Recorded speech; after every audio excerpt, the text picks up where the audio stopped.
আপনি তো এটা নিয়ে কথা বলবেন, কিন্তু মূল আগ্রহ মানুষের আর কি আওয়ামী লীগ কোন পথে, আওয়ামী লীগ কি করছে বা কি করবে, সেটা হচ্ছে মানুষের মূল আগ্রহ। আপনার ব্যাখ্যা আপনি শুরু করতে পারেন। আমাকে কি স্পেসিফিক্যালি আপনি এই রায়ের পক্ষে কিছু বলতে, পক্ষে বিপক্ষে আমি যুক্তি বলবো, না এই রায় আমাদের, এই রায়ের পরে আমাদের কি বলে আমাদের অভিব্যক্তি কি সেটা বলবো? আপনি আমাকে পক্ষে কাইন্ডলি একটু বিপক্ষে তো প্রথম স্পেসিফিক্যালি। আপনার যুক্তিটা প্রথম দেবেন, তারপর হ্যাঁ, আচ্ছা। তারপর আওয়ামী লীগের উপর মানুষের যে আগ্রহ সেটা নিয়ে বলবেন। থ্যাংক ইউ ফজল ভাই, আপনার এই দর্শককে শুভেচ্ছা জানাই আজকে যারা শুনছেন। ফজল ভাই, আপনি এই রায় নিয়ে বাংলাদেশে শুধু দেখলাম যে ইউনুস গভর্নমেন্টই সিরিয়াস, আর বাংলাদেশের 18 কোটি মানুষের মধ্যে যারা বিভিন্ন রাজনৈতিক দল আছেন, আওয়ামী লীগ বাদেও আরো বড় বড় রাজনৈতিক দল আছেন, বিএনপি, জাতীয় পার্টি, বাংলাদেশের দল আর কি, বিভিন্ন বাম দল বলেন, ডান দল বলেন, জামাত শিবির বাংলাদেশের দল না, এক জামাত শিবির ছাড়া আমি আর কাউকে উচ্ছ্বসিত হতে দেখি নাই। আপনি খেয়াল করে দেখবেন যে বিএনপি বাংলাদেশের পলিটিক্স এর মাঠে আর্চ রাইভাল, রাইভাল ঠিক বলা উচিত না, আহ, বাংলাদেশের রাজনীতিতে আওয়ামী লীগের রাজনীতির ময়দানে সবচেয়ে বড় প্রতিপক্ষ হচ্ছে বিএনপি। বিএনপিও কিন্তু খুব দায়সারা টাইপের একটা কথা বলেছেন, এই রায়কে স্বাগত জানিয়ে বিএনপি কোনো অফিসিয়াল স্টেটমেন্ট দেয়নি। তো আমাদের যখন সবচেয়ে বড় রাজনৈতিক প্রতিপক্ষ মাঠে, তার হেয়ালিপনা দেখে আপনি আমাদের হেয়ালিপনা বুঝতে পারেন যে এই রায়টার উপরে কারো কোনো ভরসা নেই। কেন নাই সেটার হাজারটা দোষ ত্রুটি খুঁজে দেওয়া যাবে। আমি আপনাকে 3টা বড় পয়েন্ট বলি, যেটা বারবার বলেছি, সেগুলি মানুষ শুনেছে বা সবাই বলে। আজকে এর থেকে বের হয়ে আমি অন্য কিছু বলি। আচ্ছা, একটা অসাংবিধানিক সরকার, অসাংবিধানিক কোর্ট, অসাংবিধানিক রায় ধোপেই টিকবে না, এই কথাগুলি বারবার প্রত্যেক টক শুতে বলেছি। আজকে আরেকটু ইম্পর্টেন্ট কথা বলি আপনাকে, আমার আজকে এটা মাথায় আসছে। আমাদের ময়মনসিংহের প্রথম ডিআইজি ছিলেন আওয়ামী লীগের পতনের সময়, যিনি আইজি ছিলেন মামুন ভাই, ভদ্রলোক, নিতান্তই not police type of character, খুবই সোবার হাম্বল মানুষ। ওনার রাজসাক্ষী হিসেবে গ্রহণ করে রায় দেওয়া হয়েছে মাননীয় প্রধানমন্ত্রী শেখ হাসিনার বিরুদ্ধে, আর হচ্ছে মাননীয় স্বরাষ্ট্রমন্ত্রীর বিপক্ষে। রায়টা হচ্ছে ফাঁসি। আচ্ছা, আমি রায়ের ধরন, আপনি এই কোর্টে আপনি দেখেছেন, আসামি পক্ষের আইনজীবী, তার সাথে বিচারকের হাসি তামাশা। রায় যেদিন প্রকাশ হলো, আসামি পক্ষের আইনজীবীর মুখে হাসি, তিনি রায় প্রকাশ করছেন, তার আসামির বিরুদ্ধে তিনি সংক্ষুব্ধ, সেটা তিনি হাসি মুখে। তো এই প্রশাসন, এই যাত্রা মঞ্চ বাংলাদেশের মানুষ জানে। আপনি একটা জিনিস খুবই সূক্ষ্মভাবে খেয়াল করে দেখেন যে যে মামুন সাহেবের কে তারা রাজসাক্ষী করে রায় দিয়েছেন, আপনি একদিন জানবেন এই রায় তো বাংলাদেশের মাটিতে কার্যকর হবে না, কারণ আইনতই হবে না। আমি কোনো গায়ের জোরের কথা বলছি না, কারণ আপনি ইতিমধ্যে অবগত হয়েছেন অসংখ্য অসঙ্গতি ধরা পড়েছে এই রায়, এই বিচার ব্যবস্থায়। প্রথমত হচ্ছে, এই কোর্টটা করা হয়েছিল 71-এর মানবতা বিরোধী অপরাধের শাস্তির জন্য, 1973 সালে। সেখানে অন্য কোনো সিভিলিয়ানদের বিচার করা যাবে না, সেটা একটা অধ্যাদেশের মাধ্যমে পরিবর্তন করে শেখ হাসিনা, আমাদের মাননীয় প্রধানমন্ত্রী, সংবিধান অনুযায়ী এখনো স্বরাষ্ট্রমন্ত্রী তাদের বিরুদ্ধে রায় দিয়েছেন। তো এই অধ্যাদেশটা দেওয়ার ক্ষমতা রাখেন শুধুমাত্র রাষ্ট্রপতি, এবং সেই অধ্যাদেশটা যদি দেশে সংসদ থাকে সেই সংসদে পাশ করিয়ে নিতে হয়, কিংবা আপনি যদি ইন্টেরিয়াম কোনো গভর্নমেন্ট সেই অধ্যাদেশ জারি করে, পরবর্তীতে যে সংসদ বসবে সেখানে সেটা তাকে পাস করিয়ে নিতে হবে। তো আপনি দেখেন, অধ্যাদেশ যিনি জারি করলেন তার অধ্যাদেশ জারি করার রাইট নাই, কনস্টিটিউশনাল, সরি, আমাদের কনস্টিটিউশন সেটা অ্যালাউ করে না। আমাদের সংসদ নাই, সংসদ ভেঙে দেওয়া হয়েছে। পরবর্তীতে বাংলাদেশে কবে সংসদ হবে, পুরো জাতির মতো আমিও সেটা শঙ্কায় আছি যে আদৌ ফেব্রুয়ারি কিংবা 2-3 বছরের মধ্যে হবে কিনা। সেই সংসদে যদি বাংলাদেশের যে বর্তমান প্রেক্ষাপট, বাংলাদেশের মানুষের বর্তমান যে মনস্তাত্ত্বিক জায়গা, আওয়ামী লীগ রাজনীতি করার, সংসদ নির্বাচনে অংশগ্রহণ করে, আওয়ামী লীগ যদি ক্ষমতায় যায়, তাহলে আওয়ামী লীগ তার সভানেত্রী তার ফাঁসির রায়ের কার্যকরের জন্য যে অধ্যাদেশ, সেটা কি আওয়ামী লীগ পাশ করাবে? আচ্ছা, সেটা এক পার্ট। দ্বিতীয় হচ্ছে, আপনি ধরে নেন আওয়ামী লীগ সেই নির্বাচনে জয়ী হলে না, ধরে নেন, তো বাংলাদেশে অবধারিতভাবে দ্বিতীয় বৃহত্তম রাজনৈতিক দল বিএনপি সেই নির্বাচনে সংসদে গেলেন। আপনি কি বিশ্বাস করেন যে বিএনপি এই অধ্যাদেশ, একে তো অধ্যাদেশটাই অবৈধ, সেটা কি পাশ করাবে সংসদে? যদি বিএনপি পাশ করে, তাহলে বিএনপিকে এর পরবর্তীতে কি দেখতে হবে? আপনি খালেদা জিয়া দেশের প্রধানমন্ত্রী ছিলেন, শ্রদ্ধেয় ব্যক্তি। তিনি যতবার প্রধানমন্ত্রী ছিলেন, তার রেজিমে আওয়ামী লীগের শত শত নেতাকর্মী হত্যা করা হয়েছে। তাহলে তো আমরাও একদিন খালেদা জিয়াকে ঠিক এই রেফারেন্সে আসামির কাঠগড়ায় দাঁড় করাবো। আপনি আমাদের জাতীয় নেতা আহসানুল্লাহ মাস্টার, মমতাজ চাচা, আমাদের সাবেক অর্থমন্ত্রী সহ বাংলাদেশে যতগুলি হত্যাকাণ্ড হয়েছে, আওয়ামী লীগ তো এইভাবে সারা জীবন থাকবে না। বাংলাদেশে কোনো দলই এভাবে সারা জীবন থাকে না। আজকের যে আওয়ামী লীগের অবস্থা, 2 বছর আগে বিএনপির সেই অবস্থা ছিল। আজকে বিএনপি কম্পারেটিভলি অনেক ভালো জায়গা আছে। তা আমরা হয়তো 1 বছর, 2 বছর, 5 বছর কোনো না কোনো দিন তো আমরাও খোলা বাতাসে বাতাস নেবো। সেদিন তো খালেদা জিয়া, তারেক জিয়াদেরকেও এই রায়ের সম্মুখীন হতে হবে। তো তারাও সেটা পাশ করাবে না। পাশ করানোর একটাই সম্ভাবনা আছে, জামাত শিবির। মূলত জামাত শিবির আর পাকি এজেন্ডা, পাকিস্তানের এজেন্ডা, এই দুটো এজেন্ডাই মূলত এই রায় পাশ করিয়েছে। কারণ আপনি জানেন, জুলাই আগস্টে পাকিস্তানের অনেক বড় হাত। আবার পাকিস্তান তার ৭১-এর পরাজয়ের শোধ নেওয়ার জন্য সব সময় বঙ্গবন্ধুকে দোষী করেন, তার মেয়েকে বাংলাদেশ তাদের শত্রু হিসেবে গণ্য করেন। তো ডক্টর ইউনূসকে যারা বসিয়েছেন, ডক্টর ইউনূস এখানে স্টেক হোল্ডার না। স্টেক হোল্ডার মূলত জামাত শিবির, ডিপ স্টেট। তারা জামাত শিবিরকে যদি কখনো ক্ষমতায় বসাতে পারে ইলেকশন ইঞ্জিনিয়ারিং মাধ্যমে, তখনই এই রায় একমাত্র কার্যকর করার সম্ভাবনা আছে। সেক্ষেত্রে জামাতকে ক্ষমতায় যেতে হবে। বাংলাদেশে মুক্তিযুদ্ধের বাংলাদেশ, স্বাধীনতার বাংলাদেশ, জামাত ফেয়ার ভোটে কখনো ক্ষমতায় যাবে না। আমি ধরেই নিলাম কোন একটা ইলেকশন মেকানিজম বা ইঞ্জিনিয়ারিং এ জামাত শিবির ক্ষমতায় গেল, জামাত কি স্পর্ধা দেখাবে এই রায় পাশ করানোর? আবার আজকে দেখেন, আপনি জামাতের যারা যারা জীবিত আছেন, তারা 1971 সালের 14ই ডিসেম্বর জীবিত ছিলেন। তারা 1971 সালের অনেকেই জীবিত ছিলেন। তো তাদেরকে তো, তাদের জন্য এই আদালত গঠিত যুদ্ধাপরাধের। বাংলাদেশের আওয়ামী লীগ এই ক্ষমতায় আসতে হবে না। বাংলাদেশের মুক্তিযুদ্ধের যে কোনো একটা পক্ষের শক্তি ক্ষমতায় আসলে এই রেফারেন্সে তো জামাতের প্রত্যেকটা ষাটোর্ধ্ব মানুষের ফাঁসি হবে। কারণ তারা মুক্তিযুদ্ধ হত্যার সাথে জড়িত, তারা ধর্ষণের সাথে জড়িত, তারা 14ই ডিসেম্বরের সাথে জড়িত।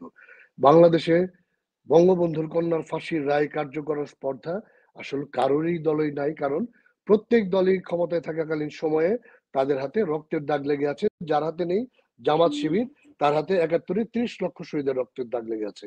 এই 30 লক্ষ শহীদের রেফারেন্স দিয়ে বাংলাদেশের জামাত শিবিরের ষাটোর্ধ্ব প্রত্যেক নেতাকে একদিন ফাঁসিতে ঝুলতে হবে। ধন্যবাদ ভাই। এবং এই একটা মনে করেন, আওয়ামী লীগকে আওয়ামী লীগকে আপনি কিভাবে দেখেন? প্রথম আলোতে কয়েকদিন ধরে কিছু আর্টিকেল ছাপা হচ্ছে। একজন জাহিদুর রহমান, তিনি লিখেছেন শেখ হাসিনা রাজনৈতিক মৃত্যু। আজকে একটা আর্টিকেল ছাপা হয়েছে, আওয়ামী লীগ কোন পথে। খুবই করুণা করা হচ্ছে। আওয়ামী লীগ নামের দলটা কোনো প্রতিক্রিয়াই দেখাতে পারেনি। আপনি কিভাবে দেখেন? সরি ভাই, আমার কিন্তু সর্দি কাশি, একটু ঘন ঘন কাশবো, আমাকে ক্ষমা করবেন। আওয়ামী লীগ প্রতিক্রিয়া দেখাতে পারেনি এই শব্দটা যারা ইউজ করছেন, তাহলে তারা সেদিন ঢাকা শহরে হাজার হাজার আর্মি, যৌথ বাহিনী, র্যাব, পুলিশ কেন মোতায়েন করেছিলেন? আওয়ামী লীগ যদি প্রতিক্রিয়া দেখানোর ক্ষমতা হারিয়ে ফেলে, সারা বাংলাদেশে 17 তারিখের আগে আওয়ামী লীগের হাজার হাজার নেতা কর্মী নেতা কর্মীদেরকে না পেয়ে তাদের বাবা, ভাই এমনকি স্ত্রীদেরকে কেন গ্রেপ্তার করেছিলেন?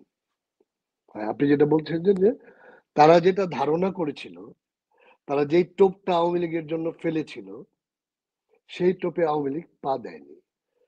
13 তারিখ বাংলাদেশের মানুষ বুঝিয়ে দিয়েছে শেখ হাসিনার প্রতি তাদের ভালোবাসার ধরনটা কি প্রকৃতি। বাংলাদেশের ইতিহাসে অন্তত এরশাদ পতন আন্দোলনের পর বাংলাদেশের ইতিহাসে ঢাকা শহরকে এমন নিস্তব্ধ রাখা কোনো দলই পারেনি। আর সেটা ভয় ছিল না, সেটা মানুষ শ্রদ্ধার সাথে বঙ্গবন্ধুর কন্যার প্রতি মমত্ব দেখিয়ে তারা সেদিন 13 তারিখ বুঝিয়ে দিয়েছিলেন বাংলাদেশ আওয়ামী লীগ তাদের মনের কোন জায়গায় আছে, শেখ হাসিনা তাদের মন জায়গায় আছে। এই সরকার যে ট্র্যাপটা ফেলেছিলেন আপনি খেয়াল করে দেখেন। আপনি যদি বলেন এটা আপনাদের অক্ষমতা থাকে বলছেন, তাহলে বলি আওয়ামী লীগের প্রত্যেকটা মানুষ যারা জেলা পলিটিক্স করেন তারা ভাঙচুর করার ক্ষমতা রাখেন। ইতিমধ্যেই আমি বিশ্বাস করি এগুলি আওয়ামী লীগের কাজ না। বাংলাদেশে অনেকগুলি গ্রামীণ ফোনের অফিস পুড়িয়ে দেওয়া হয়েছে আওয়ামী লীগের গায়ে দোষ চাপানোর জন্য। আওয়ামী লীগের পায়ে পাড়া দিয়ে ঝগড়া করার চেষ্টা করা হয়েছে। আমরা কোন টোপটাতে পা দিইনি, সেটা হচ্ছে শেখ হাসিনার এই রায় দিলে সভাপতি আওয়ামী লীগ সংক্ষুব্ধ হবে। বাংলাদেশের পলিটিক্যাল কালচারে যেটা বলে সেটা হচ্ছে আওয়ামী লীগ ভাঙচুর করবে, জ্বালাও পোড়াও করবে, সেটাকে দেখিয়ে তারা বাংলাদেশ আওয়ামী লীগকে আন্তর্জাতিকভাবে এবং দেশের ভেতরে আরো শত শত মামলা দিয়ে আওয়ামী লীগের লক্ষ লক্ষ নেতা কর্মীকে জেলে পড়বে, আওয়ামী লীগকে ক্ষয়িষ্ণু করার চেষ্টা করবে। আন্তর্জাতিক পরিমণ্ডলে তারা দেখানোর চেষ্টা করবে যে একটা রায় দিয়েছি, আওয়ামী লীগ নেতা কর্মীরা এরকম ধ্বংসযজ্ঞ চালাচ্ছে। আওয়ামী লীগ সেই ফাঁদে পা দেয়নি, বরং আওয়ামী লীগের ফাঁদে তারা পা দিয়েছে। কিভাবে পা দিয়েছে আমি আপনাকে একটু ব্যাখ্যা করি। বাংলা ভাই, আমি কিন্তু আজকে একেবারে কেন এটা শেখ হাসিনার বিরুদ্ধে এটা গণহত্যা না, এগুলি বাংলাদেশে অনেক আর্টিকেলে লেখা হয়েছে যে কেন এটা গণহত্যা হিসেবে বর্ণনা করা হবে না, কেন এই কোর্টের রায় অবৈধ, কত ভাবে অবৈধ, সবকিছুর বর্ণনা দেওয়া আছে। আজকে সেই আলোচনাটার বাইরে যে আলোচনা করি আওয়ামী লীগের দিক নির্দেশনা কি ছিল। দেখেন ভাই, আমরা যারা জেলা আওয়ামী লীগ পলিটিক্স করি, আমরা যারা বঙ্গবন্ধুর ভক্ত, আমরা যারা মুক্তিযুদ্ধের পক্ষের মানুষ, আজকে তো বাংলাদেশ স্পষ্টত দুই ভাগ। এখানে কিন্তু আওয়ামী লীগ, বিএনপি, জামাত, জাতীয় বলে কিছু নেই। মুক্তিযুদ্ধের পক্ষের শক্তি একদিকে হয়ে গেছে, কোনো না কোনো ভাবে বিএনপির একটা বড় অংশ সহ আওয়ামী লীগ সহ মুক্তিযুদ্ধের পক্ষের শক্তি এক ভাগ হয়ে গেছে। যার জন্য আপনি দেখবেন আমরা বাংলাদেশের রাজনীতিতে যেটা আশা করেছিলাম, বা জামাত শিবির আজকে সরকারের স্টেক হোল্ডার যারা আশা করেছিল শেখ হাসিনার একটা তথাকথিত যাত্রা মঞ্চের রায় দেওয়ার পর সারা দেশে বিএনপি বোধহয় মাতম উল্লাস করবে, বিএনপি কিন্তু সে কাজটা করেনি। গুটি কয়েক জামাত শিবির আবার বিভিন্ন ভাবে থাকে, আপনি জানেন এরা তো গিরগিটি, এরা কিছু ছাত্র বানায়। যার জন্য আপনি দেখবেন যে 32 যেদিন রায়ের পর ভাঙতে গেল, ডিসি মাসুদ বলছিল স্যার এরা তো জামাত শিবির, আমার আরো ফোর্স লাগবে। তার মানে কি 32 কিন্তু সাধারণ জামাতা ভাঙতে যায়নি, ওই ডিসি মাসুদের কথাই বলা বোঝা গেল যে সেটা জামাত শিবির 32 ভাঙতে গিয়েছিল পিনাকিদের কথায়, তাই তো? তো আপনি দেখেন যে বাংলাদেশের জামাত শিবিরের ভোট যদি আপনি ধরে নেন যে তাদের সর্বোচ্চ ভোটের সংখ্যা যে নির্বাচনে ছিল 2001-এ সম্ভবত 13%, সেটা থেকে বেড়ে যদি 15% হয়, আমি ঠিক হিসাবটা ক্লিয়ার করতে পারিনি জামাত কি কখনো 13% ভোট পেয়েছিল কিনা। এই 15 যদি আমি ধরেই নেই জামাত এবং ইসলামী দলগুলো আসলে সবগুলি মুক্তিযুদ্ধের বিরোধী না। আপনি দেখেছেন আমাদের অনেক বড় বড় ইসলামী দলের যারা ফাউন্ডার ছিলেন তারা বঙ্গবন্ধুর স্তুতি গাইতেন, বঙ্গবন্ধুকে ভালোবাসতেন, ইসলামিক ফাউন্ডেশন গঠনের জন্য বঙ্গবন্ধুকে তারা ভালোবাসতেন। আর কমি মাদ্রাসার সনদকে আমাদের জেনারেলাইজ করার জন্য শেখ হাসিনাকেও কমি জননী হিসেবে তারা আখ্যায়িত করেছিলেন। আমি ধরে নিই ইসলামী দলের 1-2% তাদের সাথে যোগ হলো।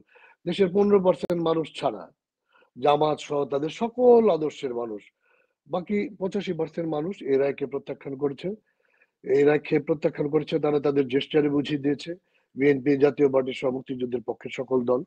আর আওয়ামী লীগ তো এই রায়কে তাচ্ছিল্য ভরে স্মরণ করে, কারণ এই রায়ের যতগুলি ভুল ত্রুটি আছে আপনি এই রায়টা প্রথম দিনই খারিজ করে দেওয়া যাবে। আপনি তারেক জিয়ার একটা রায় হয়েছিল 2000 জননেত্রী শেখ হাসিনাকে হত্যার উদ্দেশ্যে, বঙ্গবন্ধু এভিনিউকে যে গ্রেনেড হত্যা করা হয়েছিল, সেই হত্যায় আইবি রহমান সহ 25 জন হত্যা হয়েছিল। সেখানে মুফতি হান্নান, টাঙ্গাইলের বিএনপির একজন এমপি সহ সকলেই স্বীকারোক্তি দিয়েছিল তৎকালীন স্বরাষ্ট্রমন্ত্রী লুৎফুজ্জামান বাবর, তারেক জিয়া সরাসরি এটার সাথে জড়িত। সেই রায় আওয়ামী লীগ পতনের 3 দিনের মাথায় যদি ভেনিশ হয়ে যেতে পারে, তাহলে এমন একটা মিথ্যা রায় যেগুলো এই ইউনূস সরকারের পতনের 3 দিনের মাথায় ভেনিশ হয়ে যাবে। তাই আমি সর্বোপরি যেটা বলতেছিলাম যে আওয়ামী লীগ তাদের ফাঁদে পা দেয়নি, তারা আওয়ামী লীগের কোন ফাঁদে পা দিয়েছে আমি বলে দিই। আওয়ামী লীগ এই রায়টাকে ঘোষণার আগে আপনি দেখবেন আন্তর্জাতিকভাবে খুব বেশি হই হুল্লোড় করেনি, কারণ আওয়ামী লীগ তো অন্তত যারা আওয়ামী লীগের দীর্ঘদিন ধরে রাজনীতি করেন, যারা মুক্তিযুদ্ধ করেছেন, এই ট্রাইব্যুনালটা কেন গঠিত হয়েছে, এই ট্রাইব্যুনালে সিভিলিয়ানদের বিচার করতে গেলে কি কি অধ্যাদেশ জারি করতে হবে, সংসদে পাশ করিয়ে নিতে হবে, এই কথাগুলি তারা জানতেন। তারা এই কাজগুলি আগে করেননি, কারণ এই রায়টা যে একটা ফলস রায়, একটা প্রস্তুতকৃত রায়, সেটা রায়টা হওয়া পর্যন্ত তারা অপেক্ষা করেছেন। এবং আপনি দেখেছেন এই রায় হওয়ার সাথে সাথে এই কোর্টের সমস্ত অ্যানোমালিজ গুলি তুলে ধরে এখন দেশে এবং আন্তর্জাতিকভাবে সেটা আওয়ামী লীগ প্রচার করছেন। আওয়ামী আপনার লীগ যেটা এতক্ষণ করছেন, কথা, আপনার শান্ত, আপনার এতক্ষণ কথা মূল নির্যাসটা হলো এই আদালত থেকে আপনি গুরুত্ব দেন নাই, রায়কেও গুরুত্ব দেন নাই, এর জন্য আওয়ামী লীগ কোনো ধরনের আমি প্রতিক্রিয়া আমি আমি দেখিয়ে আমি আমি 10 সেকেন্ডে বলে দিই। 13 তারিখের আগে আওয়ামী লীগের বাংলাদেশে যতগুলি মিছিল হয়েছে, শত শত মশাল মিছিল, 17 তারিখের আগে কিন্তু হয়নি। কারণ আওয়ামী লীগ এই রায় ভণ্ডুল করার কোনো চেষ্টাই করেনি। কারণ আপনি যখন বুঝতে পারবেন যে এই রায় দেওয়ার পরে আপনার হাতে অ্যাটলিস্ট 10টা পয়েন্ট থাকবে রায়কে ভুল প্রমাণ করার জন্য, তখন আপনি এই রায়টা হতেই দেবেন।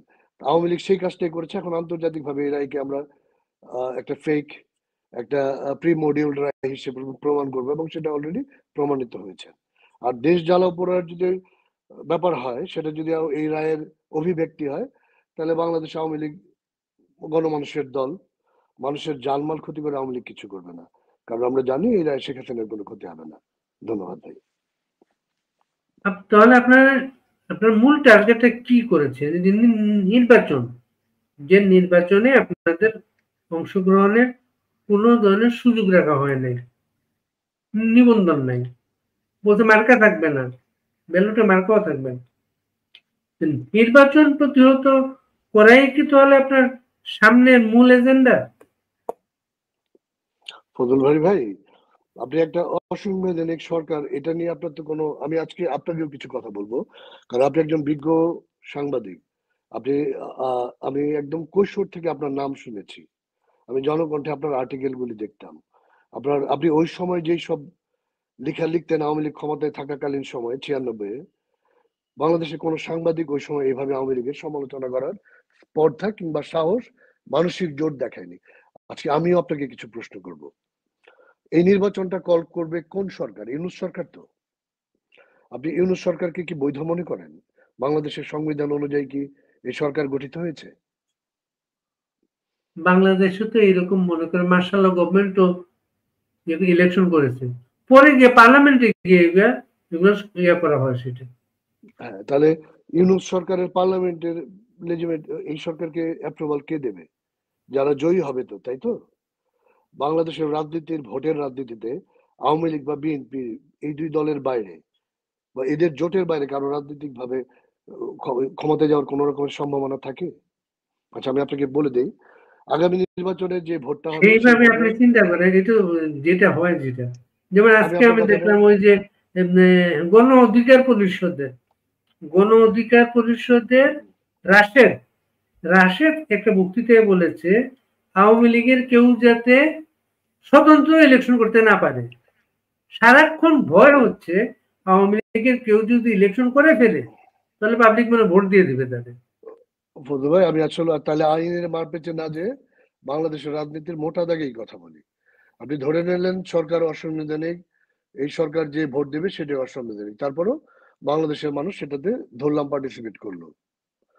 আমি একটু শঙ্কায় আছি যে ডক্টর ইউনূসের আন্ডারে বিএনপি নির্বাচনে অংশগ্রহণ করবে কি না, কারণ বিএনপি কিন্তু ইতিমধ্যে এই সরকার থেকে প্রতারিত হয়েছে। আজকে আবার তত্ত্বাবধায়ক সরকারটা আইনত পুনর্বহাল হয়ে গেছে।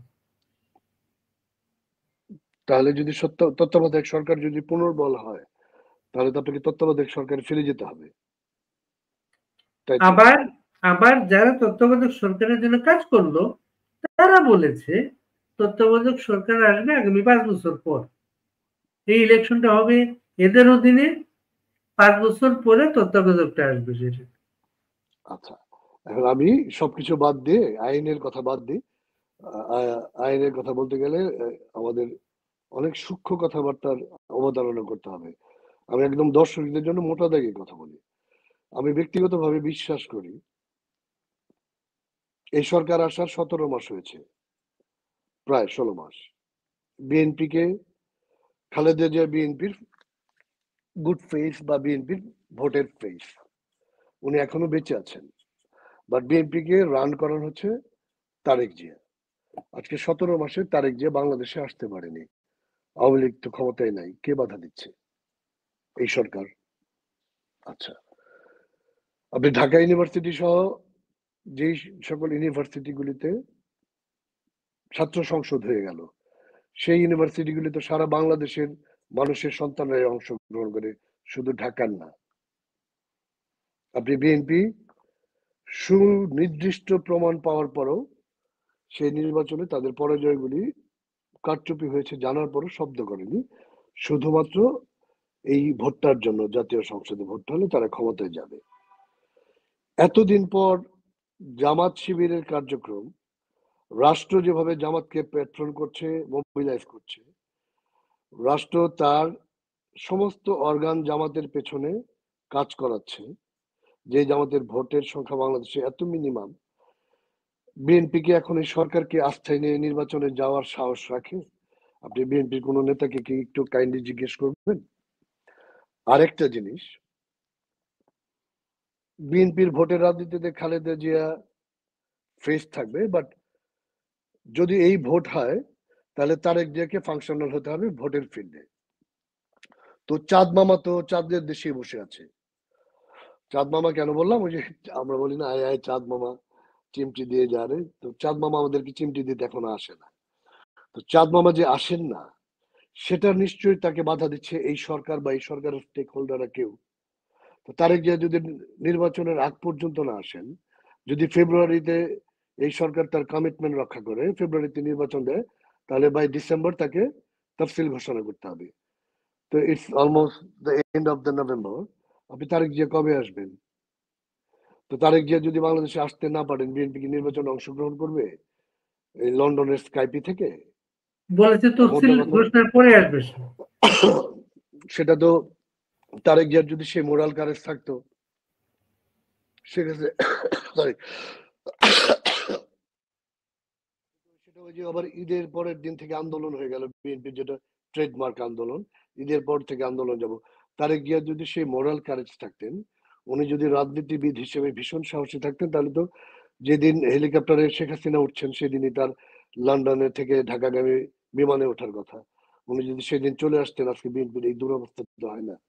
তো আমি তারেক জিয়া তফসিলের পরে আসবেন, আমি সেটাও বিশ্বাস করি না।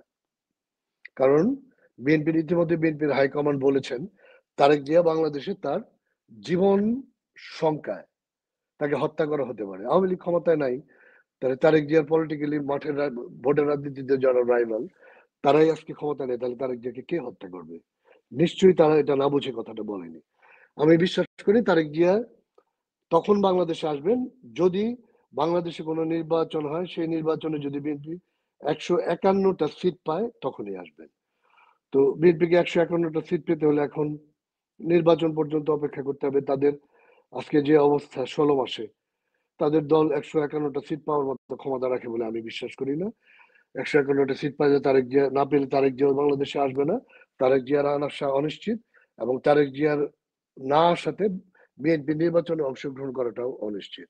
এবং এই সরকার তার আয়ু বাড়ানোর জন্য এক একটা মাঠে খেলা ছাড়ছেন, সেই ফাঁদে বিএনপিও পা দিচ্ছেন। আপনি এই নির্বাচন আদৌ ফেব্রুয়ারিতে হবে না, এটা আমি বিশ্বাস করি।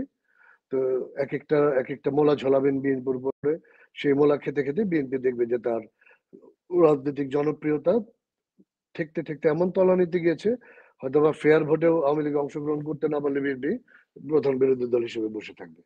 শান্ত আপনার সবার নির্বাচনের কথা বলছেন, আওয়ামী লীগের নির্বাচনের কথা বলছেন না কিন্তু। আওয়ামী লীগকে নির্বাচন করতে হবে। আওয়ামী লীগ, ও আপনি এই নির্বাচনের কথা বলছেন? এই নির্বাচনে ডক্টর ইউনূসের আন্ডারে এটা আমার ব্যক্তিগত অপিনিয়ন, আমার very personal opinion, it's not from our party or party leaders. Doctor ইউনূসের আন্ডারে আওয়ামী লীগের কোনো নির্বাচনে যাওয়া উচিত হবে না, কারণ সে তার ব্যুরোক্রেসি মুক্তিযুদ্ধ বিরোধী শক্তিদেরকে প্রতিষ্ঠিত করেছে।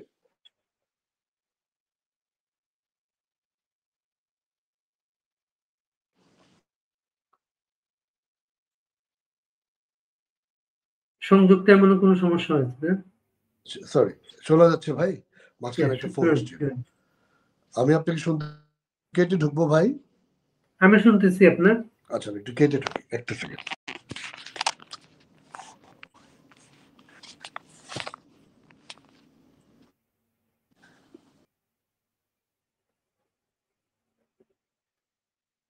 শান্ত একটু সংযোগ বিচ্ছিন্ন হয়ে গেছেন, আমরা তাতে আশা করতে চলে আসছেন শান্ত। আজকাল একটা ফোন এসে কেটে দিল। আচ্ছা, আমি ব্যক্তিগতভাবে আমি বললাম যে আমার আবার কোট করে নেই, মাই very personal opinion. Doctor Yunus মুক্তিযুদ্ধ বিরোধী শক্তির মহিরুহ। উনি ক্ষমতায় আসার পর মুক্তিযুদ্ধকে প্রতিপন্ন করা হয়েছে, মুক্তিযুদ্ধের স্পিরিটকে প্রতিপন্ন করা হয়েছে, মুক্তিযুদ্ধের সকল দলকে তার লাঞ্ছনা, সরকারের অর্গানের লাঞ্ছনার শিকার হতে হয়েছে, নট অনলি আওয়ামী লীগ। তো যেই দলটা আওয়ামী লীগ অংশগ্রহণ করবে সেটা হচ্ছে মুক্তিযুদ্ধের প্রধান শক্তি হিসেবে মুক্তিযুদ্ধের বাকি দলগুলিকে নিয়ে। আওয়ামী লীগ এই নির্বাচন হতে দেবে না আমি বিশ্বাস করি, কারণ মুক্তিযুদ্ধ বিরোধী জামাত শিবিরের স্টেক হোল্ডার ডক্টর ইউনূস বাংলাদেশে নির্বাচন করবেন। সেই নির্বাচনের প্লট তৈরি হবে জামাতকে ক্ষমতায় বসানোর জন্য, সেই নির্বাচন আওয়ামী লীগ হতে দেবে না। আমি ধরে নিলাম আওয়ামী লীগ যদি নির্বাচন বন্ধ করতে না পারে, সেটা যে কোনো পদ্ধতিতে, let me be very honest, সেটা আন্তর্জাতিক শক্তিগুলোকে কাজে লাগিয়ে হোক, দেশের ভেতরে শক্তিমত্তা প্রদর্শন করে হোক, আওয়ামী লীগ এই নির্বাচন হতে দেওয়া উচিত হবে না। কারণ এই সরকার মুক্তিযুদ্ধ বিরোধী, এই সরকার মুক্তিযুদ্ধের বিরোধীদেরকে প্রতিষ্ঠা করার জন্য এই নির্বাচন করবে। তো সেই নির্বাচনে যদি আওয়ামী লীগ জেনে শুনে অংশগ্রহণ করে, তাহলে আওয়ামী লীগ ব্যক্তিগতভাবে আমি বলছি ভুল করবে। আওয়ামী লীগের উচিত হবে এই সরকার হটানোর আন্দোলনে চলে যাওয়া, এই সরকারকে হটিয়ে অন্তত মুক্তিযুদ্ধকে ধারণ করে জামাত শিবিরকে ওপেন প্যাট্রন করবে না, এমন কোন তত্ত্বাবধায়ক সরকার আসলে আওয়ামী লীগ সেই সরকারের অধীনে নির্বাচনে অংশগ্রহণ করতে পারে। আর আওয়ামী লীগ নির্বাচনে অংশগ্রহণ না করলে যে নির্বাচন হবে, সেই নির্বাচনে আপনি ধরে নিতে পারেন, আপনি বলতে পারেন যে আপনারা তো বিএনপি ছাড়া নির্বাচনে অংশগ্রহণ করেছেন, তাহলে আপনারা যেখানে টিকে ছিলেন অন্যান্য রাজনৈতিক দলগুলো তো আপনাদেরকে ছাড়া নির্বাচনে টিকে থাকতে পারে, সেই স্ট্রেংথ অন্যান্য রাজনৈতিক দলের নাই। সেটা স্পেশালি বিএনপি আওয়ামী লীগের প্রধান প্রতিপক্ষ রাজনীতির মাঠে। বিএনপি একটি মাঠ, আপনি জানেন বিএনপি গঠনই হয়েছিল আওয়ামী লীগ একটা একক চেতনার উপর ভিত্তি করে, আওয়ামী লীগ একটা রাজনৈতিক দল গঠন হয়েছে। বিএনপি গঠিত হয়েছিল বিভিন্ন দলের বিভিন্ন মতাদর্শের মানুষকে একত্রিত করে বিএনপির জন্ম হয়েছিল। সেখান থেকে বিএনপির বিভিন্ন ভাবধারা, আমরা কিন্তু একবার স্প্রেড, আমরা মুজিববাদী, আমরা বাংলাদেশি মুজিববাদী। আর বিএনপিকে আপনি জিজ্ঞেস করবেন, বিএনপির মান্নান ভূঁইয়া সাহেব ছিলেন মহাসচিব, তাকে বলতো লেফটিস্ট। আজকে ফখরুল ইসলাম সাহেব আছেন লেফটিস্ট, যদিও তার পূর্বপুরুষদেরকে নিয়ে মুক্তিযুদ্ধের বিরোধী কথাবার্তা বলা হয়। বিএনপির একটি অংশ আছেন মুক্তিযোদ্ধা, বিএনপির একটি অংশ আছেন আপনার ভীষণ রাইটিস্ট। তবে এমন একটি রাজনৈতিক দল আওয়ামী লীগকে ছাড়া নির্বাচন করে টিকে থাকতে পারবে না, কারণ গত 16 মাসের প্রেক্ষাপটে আওয়ামী লীগ তার ইতিহাসে সবচেয়ে বেশি ভোট পেয়েছিলেন, আমি যদি ভুল করে না থাকি তাহলে 2008-এর নির্বাচনে সেই ভোট ছিল প্রায় 48%। আজকে আপনি একজন নিরপেক্ষ মানুষ হিসেবে বলেন আওয়ামী লীগের সেই ভোট বেড়েছে না কমেছে? আমি আপনার উপর ছেড়ে দিলাম, আমি আওয়ামী লীগের কর্মী, আওয়ামী লীগের পক্ষে বলবো, আমি এই দায়িত্বটা, এই কথা বলার, আপনাদের সামাজিক যোগাযোগ মাধ্যমে যেসব পোস্ট গুলা দেখি নানাভাবে, তাতে মনে হয় আওয়ামী লীগের ভোট বেড়েছে। আওয়ামী লীগ যখন ক্ষমতায় ছিল আওয়ামী লীগের ভোট কমে গিয়েছিল, জনসমর্থন কমে গিয়েছিল। ক্ষমতাচ্যুত হওয়ার পরে নানা পরিস্থিতি আওয়ামী লীগ, আর আওয়ামী লীগের জন্য প্রতিপক্ষরা হয়তো ভয় পাচ্ছে এই কারণে প্রতিটা ইলেকশনে বাংলাদেশে ইমিডিয়েট পাস্ট গভর্নমেন্টটা দেখে ভোটাররা তার ব্যাপারটা ইয়ে করে। সেখানে কিন্তু এখন আর আওয়ামী লীগ না। ইমিডিয়েট পাস্ট গভর্নমেন্ট না, হ্যাঁ, এর মাঝে একটা গভর্নমেন্ট। হ্যাঁ, এবং এই গভর্নমেন্ট আমরা বাংলাদেশকে এমন একটা রাজত্ব উপহার দিয়েছে যে রাজত্বের জন্য মানুষ এখনই বলা শুরু করেছে আওয়ামী লীগ ভালো ছিল, শেখ হাসিনা ভালো ছিল। এবং এই গভর্নমেন্টটাকে যারা ইলেকশন করার কথা বলছে সবাই মিলে ওন করে এই গভর্নমেন্টের সমস্ত দায় দায়িত্ব এইসব রাজনৈতিক দলের উপর দিয়ে যায়। শান্ত, আমি একটা বিষয়ে আলাপ করি আপনাকে। এই ফজল ভাই আপনাকে আমি 10 সেকেন্ড আর একটু সময় নিচ্ছি। আমার একটু আওয়ামী লীগ কিন্তু বাংলাদেশের নির্বাচন ব্যবস্থায় আওয়ামী লীগ ক্ষমতায় থাকুক কিংবা বিরোধী দলে থাকুক, 2001-এর নির্বাচন ছাড়া আওয়ামী লীগ কিন্তু সকল নির্বাচনে ভোটের পার্সেন্টেজে, ইভেন বিএনপি যেবার ক্ষমতায় আসছে আওয়ামী লীগের ভোটের পার্সেন্টেজ ছিল কিন্তু বেশি। মানে আওয়ামী লীগ এমন, আমি বলার চেষ্টা করছি শান্ত, যত বেশি থাকুক, যে ইলেকশন গুলাতে আপনি প্রধান দুইটা রাজনৈতিক দল তো আওয়ামী লীগ বিএনপি, এখন যেমন আওয়ামী লীগ ছাড়া যদি নির্বাচন হয় মানুষের কাছে গ্রহণযোগ্য হবে না, ঠিক তখনও বিএনপি ছাড়া নির্বাচন হওয়ার কারণে নির্বাচনগুলা সবার কাছে গ্রহণযোগ্য হয় না। এই বাস্তবতাটা আমাদের স্বীকার করে নেওয়াটা আমার মনে হয় এখন সময় এসেছে। আমি অন্য একটা প্রশ্ন যাই। 5 আগস্টের পরে থেকে সমস্ত অভিযোগে সমস্ত জায়গায় ডিপ স্টেটের ষড়যন্ত্র থেকে নানা কিছু বলা হচ্ছিল। ডিপ স্টেটটা ভারতীয় একটা মাধ্যম, খুব চমৎকার একটা বাংলা করেছে, এটা গুপ্ত দেশ, গুপ্ত দেশ। এটা আমেরিকার বিরুদ্ধে অনেক কথা হয়েছে, আওয়ামী লীগ বলেছে, কিন্তু সর্বশেষ শেখ হাসিনা একটা ইন্টারভিউতে বলেছেন আওয়ামী লীগ বা বিদেশি কোনো শক্তি এখানে জড়িত ছিল না। এটা কিভাবে দেখেন? এটা শেখ হাসিনার রাজনৈতিক প্রজ্ঞা হিসেবে দেখি আমি। শিফট করছেন উনি? না, আপনি ফজল ভাই আপনি এমন একটা দেশে আছেন যেখানে যে দেশটা আমেরিকার খুব ক্লোজ অ্যালায়েন্স। মানে হচ্ছে কম্পিটিশন হয় এখানে, কত আগে আমেরিকাকে সাপোর্ট করা যাবে। হ্যাঁ, এক্স্যাক্টলি। মানে এই অস্ট্রেলিয়া আর ইংল্যান্ড সকালবেলায় নাকি দাঁড়ায় থাকে, হুজুর কখন উঠবে, হুজুর কি বলবেন সারা পৃথিবীকে আমরা সেই বার্তা পৌঁছে দেব। তা আপনি এমন একটা দেশে আছেন, সেই জন্য আপনাকে বলি, আপনি খুব ভালো করে জানেন সেটা আমাদের যারা আমরা এই সাবকন্টিনেন্টের মানুষ, আমরা যারা একদম রাজনীতি আমরা খুব সফিস্টিকেটেড বা পশ পলিটিক্সটাকে আমরা ফলো করি না, আমরা প্রো পিপল মাইন্ডসেটটাকে ধরে রাজনীতি করি, বুর্জোয়া দল যেটা বলা হয় আওয়ামী লীগ বা বিএনপিকে। আমাদের কাছে কিন্তু আপনার কোশ্চেনটা ছিল ফজল ভাই কি? আওয়ামী লীগ শিফট করছে অবস্থান। ও আচ্ছা, নেত্রী যে ওই স্টেটমেন্টটা যে আমেরিকান সরকার জড়িত ছিল না, নেত্রী এটা খুবই একটা, এই সময়টায় আমার মনে হচ্ছে যে নেত্রী এটা খুব একটা ইন্টেলিজেন্ট একটা চাল দিয়েছেন। কারণ হচ্ছে আপনি ডিপ স্টেট আর সরকার এক জিনিস না, গভর্নমেন্ট অ্যান্ড ব্যুরোক্রেসি এক জিনিস না। আজকে যদি আওয়ামী লীগ সরকারের পেছনে পতনে আমরা কিন্তু আমেরিকান সরকারের কথা বলি না, আপনিও বলেন ডিপ স্টেট, আমিও বলি ডিপ স্টেট। হ্যাঁ, তো শেখ হাসিনা কিন্তু বলেন না যে ডিপ স্টেট জড়িত ছিল না, শেখ হাসিনা বলেন যে আমেরিকার সরকার জড়িত ছিল না, হুইচ ইজ ট্রু। কারণ সরকার আর ডিপ স্টেট, ইভেন কি আমেরিকা নিউ ইয়র্কে যে ছেলেটা মানদানি পাশ করলেন, একদম ট্রাম্প আমেরিকার একদম খুবই প্রভাবশালী প্রেসিডেন্ট, তার বিরুদ্ধে ওপেন কথাবার্তা বলে। ধরা হয় যে আমেরিকান ডিপ স্টেট তাকে বসিয়েছে ট্রাম্পের সাথে রাজনৈতিক ব্যালেন্সের জন্য।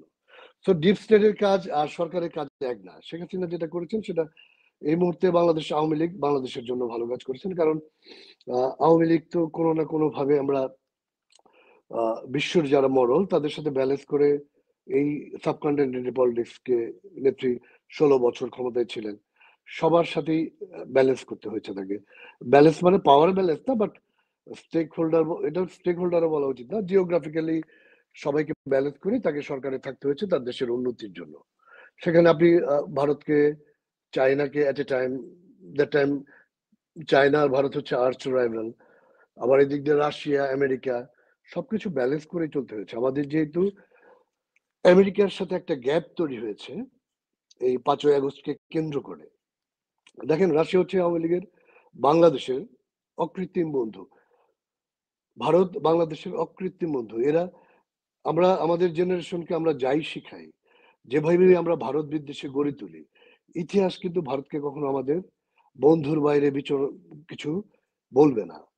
ভারতের যে কন্ট্রিবিউশন আমাদের মুক্তিযুদ্ধের আগে এবং পরবর্তীতে, আজকে আমরা যতই ভারত বিদ্বেষী আমাদের জেনারেশনকে বানাই, ইতিহাস কিন্তু ভারতকে বাংলাদেশের বন্ধু হিসেবেই স্থান দেবে। সেখানে রাশিয়াও বাংলাদেশের একজন অকৃত্রিম বন্ধু। চীন বাংলাদেশের বন্ধু হচ্ছে আপনার বাংলাদেশের ডেভেলপমেন্টের বন্ধু। তো সেখানে সেই জায়গাটায় যেহেতু আন্তর্জাতিক বিশ্ব এখন চীন, তারপরে হচ্ছে রাশিয়া আমেরিকা নিয়ন্ত্রণ করে, ভারতকেও হাতে রাখতে হয় আমেরিকার। এই জন্য ভারত অনেক বড় একটা শক্তি। তো এই 4টা শক্তির সাথে সমন্বয় করতে হলে আওয়ামী লীগের সাথে বাকি 3টা শক্তিরই সখ্যতা, ইতিহাসের সম্পর্ক, চীনের সাথে ডেভেলপমেন্ট রিলেশন, সেই জায়গায় আমাদের আমেরিকার সাথে একটা ঘাটতি ছিল। সেই ঘাটতিটা হয়তোবা জননেত্রী শেখ হাসিনা বুঝেছেন যে আমেরিকার সাথে আমাদের এই সময়েই বাংলাদেশের মঙ্গলের জন্য এই ঘাটতিটা কিছুটা গুছিয়ে আনা উচিত। আমার মনে হয় তাই তিনি এই কথা বলেছেন। এবং তিনি যেটা বলেছেন, আমি আবারও একদম পয়েন্ট করে বলি, আমেরিকার সরকার জড়িত না, which is not deep state. এরপরের প্রশ্ন আমার এখানে, আপনারা সেন্ট মার্টিনের কথা বলেছেন, আপনারা করিডোরের কথা বলেছেন, কিন্তু বন্দর যে সর্বশেষ যেটা এই 17 তারিখে আপনাদের ওইখানে ব্যস্ত রেখে বন্দরটা দিয়ে দেওয়া হলো, এটা আওয়ামী লীগ কিন্তু জোর করে, খুব জোরে যে প্রতিবাদ করেছে সেটা না। আমেরিকা গভর্নমেন্টের সাথে যদি আপনার গ্যাপটা আপনি এখন পূরণ করার কথা চিন্তা করেন, তাহলে আপনার ক্ষমতায় আসার পরে এই বন্দর জাতীয় যে সিদ্ধান্তগুলো হয়ে গেছে এগুলো কন্টিনিউ করবেন না। আপনি আমাকে একটা কথা বলি, দেশবড়িতে কোনো চুক্তি আওয়ামী লীগ কন্টিনিউ করবে না। আপনি একটা জিনিস, বাড়ি ভাই, আপনাকে আমি ডিটারমাইন্ডলি বলি, শেখ হাসিনা যখন বারবার বলতেন আমি যদি সেন্ট মার্টিন দিয়ে দিই আমি কিন্তু ক্ষমতায় থাকতে পারবো আমার জীবন, বলতেন, আপনিও নিজেও নিশ্চয়ই শুনেছেন। তো আজকে তো সেই কথা সত্যি হলো যে শেখ হাসিনা যদি রাজি হন, তখন যদি রাজি হতেন বন্দর বা সেন্ট মার্টিন দেওয়ার জন্য, তাহলে আজকে আমাদের তো এই জীবন বেছে নিতে হয় না।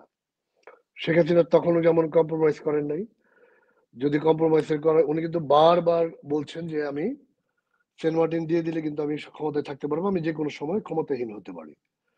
তো উনি তো মনের মধ্যে সেটুক সাহস রেখে বলেছিলেন।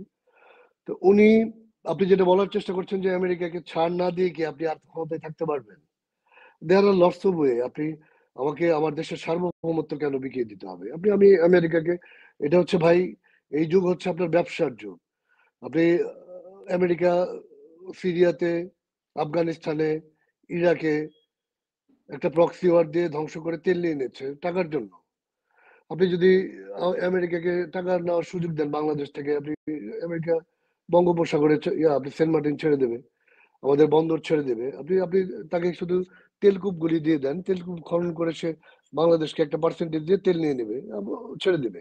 আমি যেটা বলার চেষ্টা করলাম, আমেরিকা তো আমাদের আর্চ রাইভাল না যে তাকে আপনি ব্যবসা করার সুযোগ দিন, যেই টাকাটা আওয়ামী লীগের রেজিম চেঞ্জ করার জন্য তারা ইউজ করছে, তার চেয়ে কয়েক গুণ বেশি নেওয়ার সুযোগ দিলে আমাদের দুজনেরই লাভ হতে পারে।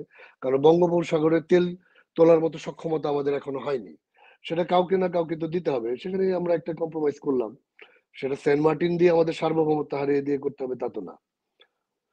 তো বাড়ি ভাই, আমি আপনাকে যেটা বলার চেষ্টা করলাম, শেখ হাসিনা যদি কম্প্রোমাইজ করতেন তাহলে আজকে ক্ষমতায় থাকতেন, অন্তত দেশের সার্বভৌমত্ব যদি কম্প্রোমাইজ করতেন। তো আমেরিকার সাথে আমাদের এখানে সম্পর্ক, একটু যুক্ত করে, এখানে একটু যুক্ত করি আপনার সঙ্গে। এই যে গত জাতিসংঘ অধিবেশনে, জাতিসংঘ অধিবেশনে যখন গেল 6 জন, 3টা রাজনৈতিক দলের 6 জন প্রতিনিধি নেওয়া হয়েছে। এই প্রতিনিধি এমনি নেওয়া হয় নাই, এই প্রতিনিধিদের সাথে স্টেট ডিপার্টমেন্টের বৈঠক হয়েছে। যে ইউনুস গভর্নমেন্ট আমেরিকাকে যেসব জিনিসপত্র দিচ্ছে, এই বন্ধ টন্ধ যেগুলো আছে, তারা ক্ষমতায় আসতে এগুলো কন্টিনিউ করবে তারা। এর জন্যই এই 6 জনকে নেওয়া হয়েছিল সেখানে।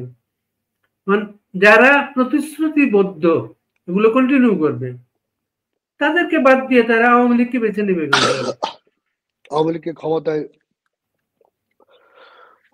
তাহলে তো ক্ষমতা আসতে হবে একটা ভোট নাম করে, নাম কস্তে একটা ভোট করে ডক্টর ইউনূসের সাথে যে দলগুলি আমেরিকা সফরে গিয়েছিলেন, একটাকে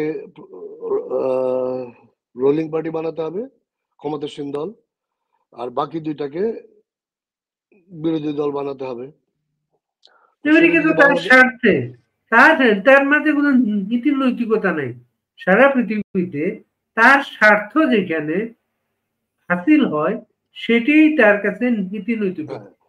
বাড়িতে আমি আপনার কথা বোঝার চেষ্টা করেছি, আমি উত্তরটা সেভাবে দেওয়ার চেষ্টা করছি।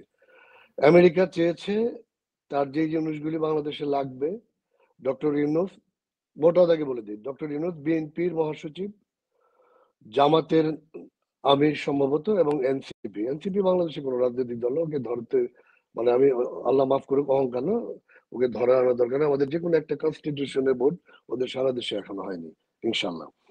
তো এখানে আপনাকে জামাত আর বিএনপিকে আমলে নিতে হবে, তাহলে সেটা এরকম একটা গেম হতে পারে, বিএনপিকে ক্ষমতায় আনবে, জামাতকে প্রধানের দল। আবার যদি এখানে হটকারিতা হয় বিএনপির সাথে জামাতকে সরকারি দলে এনে পরের দিন দেখবে বিএনপি বিরোধী দল, তাহলে তো সম্ভব। তো আপনাকে মাথায় রাখতে হবে যে বাংলাদেশ কিন্তু ইউরোপের কোনো দেশ না। বাংলাদেশের জনসংখ্যা কিন্তু 40 লাখ 36 লাখ 1 কোটির মধ্যে সীমাবদ্ধ না। বাংলাদেশের জনসংখ্যা 18 কোটি। 18 কোটি মানুষের দেশে আপনি চাইলেই যা খুশি তাই করতে পারবেন না, আমাদের পতনটাই সেটার প্রমাণ। আপনি দেখেন 16 বছর আওয়ামী লীগ অন্তত বাংলাদেশের সামাজিক নিরাপত্তা নিশ্চিত করেছিল। বাংলাদেশের সোসিও ইকোনমিক কন্ডিশনের যে স্ট্রাকচার তার চেয়ে অনেক বেশি ডেভেলপমেন্ট করার সুযোগ পেয়েছিল। বাংলাদেশের গ্রামগঞ্জের মানুষ আওয়ামী লীগের প্রতি ভীষণ কৃতজ্ঞ, খুশি ছিল আওয়ামী লীগ সরকারের প্রতি। স্পেশালি একদম প্রান্তিক পর্যায়ে বয়স্ক ভাতা, বিধবা ভাতা, মুক্তিযোদ্ধা ভাতা, গর্ভকালীন ভাতা, গর্ভকালীন ছুটি, মানুষের সামাজিক জীবনকে এনরিচড করে যেসব জিনিস, আওয়ামী লীগ সেটা প্রবর্তন করেছিলেন। তারপরে কি আমরা চাইতেই ক্ষমতায় থাকতে পেরেছি, যেখানে মানুষ ভেবেছিল যে আওয়ামী লীগ সারা জীবন ক্ষমতায় থাকবে শুধুমাত্র পদ্মা সেতু করার জন্য, শুধুমাত্র প্রান্তিক পর্যায়ে মানুষের এই ফ্যাসিলিটিস গুলি দেওয়ার জন্য, ঢাকায় মেট্রো রেল করার জন্য। চাইলেই সবকিছু হয় না। আমি যেটা বলার চেষ্টা করলাম, আমেরিকা চেয়েছে ডক্টর ইউনূস তাদের তাবেদার পোষ্য বিএনপি এবং জামাতকে নিয়ে সেটা বাংলাদেশে ইমপ্লিমেন্ট করতে চাইছেন। বাংলাদেশের 18 কোটি মানুষ সেটা ইমপ্লিমেন্ট করতে দেবে না, সেখানে আওয়ামী লীগও থাকবে। একটা প্রশ্ন অনেকের আছে, আপনারা প্রবাস থেকে, দেশের বাইরে থেকে কিভাবে দল চালাচ্ছেন? নিউ টাউনে একটা অফিসিয়াল কথা বিবিসি রিপোর্ট করেছিল, আওয়ামী লীগ এটা অসত্য বলে প্রতিবাদ করেছিল। দলের কেন্দ্রীয় নেতাদের প্রায় বড় অংশ এখন ভারতে আছেন, তারা দলের নেতাকর্মীদের সাথে সম্পর্ক রাখেন, কোথাও না কোথাও বসতে হয় তাদেরকে, এটা তো সত্য। হ্যাঁ, ভীষণ সত্যি। কিন্তু আমাদের কোনো অফিস নাই, আমরা যে ক্যাফেটেরিয়ায় বসে চা খাই 10 জন মিলে আলোচনা করে, বাংলাদেশের মিডিয়াগুলি তাবেদার, তারা সেটাকে আওয়ামী লীগের অফিস বলে চালিয়ে দেয়। বাড়ি ভাই, আওয়ামী লীগ কিভাবে চলবে আপনাকে আমি বলে দিই। শেখ হাসিনা আওয়ামী লীগের ভেতরে এমন একটা নাম, আপনি কিন্তু তার একটা নির্দেশে বাংলাদেশে অনেক কিছু হওয়ার ক্ষমতা রাখেন, এটা আপনিও বোঝেন। বাংলাদেশের আওয়ামী লীগ হচ্ছে প্রান্তিক পর্যায়ের দল, সাধারণ মানুষের দল। তারা মুখিয়ে থাকে শেখ হাসিনা কি বললেন, শেখ হাসিনা কিন্তু এখনো কিছু বলেন নাই। শেখ হাসিনা কখন বলবে সেই পিরিয়ডটা অন্তত আমরা যারা রাজনীতি করে বুঝি। বাংলাদেশে যদি বাংলাদেশের সার্বভৌমত্ব নষ্ট করার জন্য কোনো নির্বাচন দেওয়া হয়, সেদিন শেখ হাসিনা ঠিকই বলবেন যে এই নির্বাচনকে প্রতিহত করতে হবে। এবং আপনি দেখবেন বাংলাদেশের মুক্তিযুদ্ধের সকল শক্তিকে নিয়ে আওয়ামী লীগ সেই নির্বাচন প্রতিহত করবে, এবং সেটা তারা সমর্থ হবে ইনশাল্লাহ। কারণ বাংলাদেশের বেশিরভাগ মানুষই চায় না বাংলাদেশের সার্বভৌমত্ব নষ্ট হোক। এমনকি বিএনপির ভেতরেও যারা দেশপ্রেমিক মুক্তিযুদ্ধের পক্ষের মানুষ, তারাও চায় না। সেই নির্বাচন করা খুবই ডিফিকাল্ট হবে। আর শেখ হাসিনা আছেন ভারতে, আপনারা সবাই জানেন। তো শেখ হাসিনা কিভাবে দল চালাবেন? খোমেনি 12 বছর ইরানের বাইরে থেকে ইরানকে স্বাধীন করে দিয়ে, স্বাধীন তো করেননি, শামুক্ত করেছিলেন। তো শেখ হাসিনা তো মাত্র 16 মাস হলো, আর 2-4টা মাস শেখ হাসিনা থাকবেন, তারপরে দেখবেন যে ইউনূস মুক্ত বাংলাদেশ হয়ে গেছে। শেখ হাসিনা ইউনূস মুক্ত বাংলাদেশে ঠিকই থাকবেন। সেদিন শেখ হাসিনা বাংলাদেশ আওয়ামী লীগও চলবে, তার নেতৃত্বে বাংলা মুক্তিযুদ্ধের সকল রাজনৈতিক দল আপনি একটা বড় বড় কর্মসূচির আভাস দিলেন 2-3 মাসের মধ্যে বড় আমি কোনো 2-4 মাস, কর্মসূচি মুক্ত বাংলাদেশ হয়ে যাবে। 2-4 মাস বলেছি, 2-4 মাস বলেছি আমার রাজনৈতিক অভিজ্ঞতা থেকে। আপনি বাংলাদেশে আজকে যে অবস্থা, বাংলাদেশের সাধারণ মানুষের জীবনযাত্রার যে অবস্থা, ত্রাহি ত্রাহি অবস্থা, আপনি দেখেন, আপনি গণবিস্ফোরণ কিভাবে টের পাবেন। আমাদের যারা 5ই আগস্টের আগে যারা নীতি নির্ধারক ছিলেন, আমরা যারা রাজপথে কিংবা যারা মাঠে কাজ করেছিলাম, তখন আমরা কিন্তু এই স্পার্কটা টের পেয়েছি, এবং সেটা কিন্তু আমরা উপরে জানানোর চেষ্টা করেছি। যাদেরকে জানিয়েছি তাদের ব্যর্থতা, তারা নেত্রীকে সেটা জানাননি। ভয় পান, ভয় কেন পান আপনি সেটাকে বলে দিই। কারণ হচ্ছে যে 2-1 জন মানুষ এমন কারাপ্টেড ছিলেন, তারা শেখ হাসিনার সামনে যে একটা ভালো কথা বলবেন, একটা সত্যি কথা বলবেন, সেটা বলার সৎসাহস তারা রাখেন না। তো এই স্পার্কটা যদি আমরা টের পাই মাঠে যারা কাজ করি, তাহলে আজকের বাংলাদেশের মানুষের যে ভেতরে যে ক্রুব্ধতা, ভেতরে যে আগুন, এই আগুন যদি ডক্টর ইউনূস টের না পেয়ে থাকেন, তাহলে 2-4 মাসের মধ্যে আওয়ামী লীগ, বিএনপি, জামাত, জাতীয় পার্টি কিচ্ছু লাগবে না। রাজনৈতিক ভাবে পদবীধারী আমরা যতগুলি দল আছি, সংখ্যা বড় জোর 2, 4, 5, 10 লাখ হবে। বাকি বাংলাদেশের 18 কোটি মানুষ, যার পেটে আগুন লেগেছে, যার ভাতে, যার চুলো জ্বলে না, যার হাড়িতে খাওয়া নেই, যে সারাদিন রিক্সা চালায় তার সন্তান নিয়ে রাত্রে আরামে ঘুমাতে পারেন না দুমুঠো খেয়ে, সে যখন মাঠে নামবে, ইউনূস কেন, বাংলাদেশের সকল অপশক্তি বঙ্গোপসাগরে নিপীড়িত হবে। আপনি বাংলাদেশের মানুষের, সাধারণ মানুষের কথাগুলি শোনার চেষ্টা করবেন, তাদের ভেতরের কথাগুলি, ব্যথার কথাগুলি আপনি শোনার চেষ্টা করবেন। সেটা তো আওয়ামী লীগের প্রতি মায়া থেকে না, আজকে তাদের জীবনযাত্রাকে এমন জায়গায় নিয়ে যাওয়া হয়েছে যেখান থেকে বাংলাদেশের মানুষ, আমি বিশ্বাস করি, আর 2 থেকে 4 মাসের মধ্যে লাখে ঝাঁকে মানুষ মাঠে নামবে এই সরকারকে তাড়ানোর জন্য। সেটা নেতৃত্ব দেওয়ার জন্য কোনো রাজনৈতিক দল লাগবে না।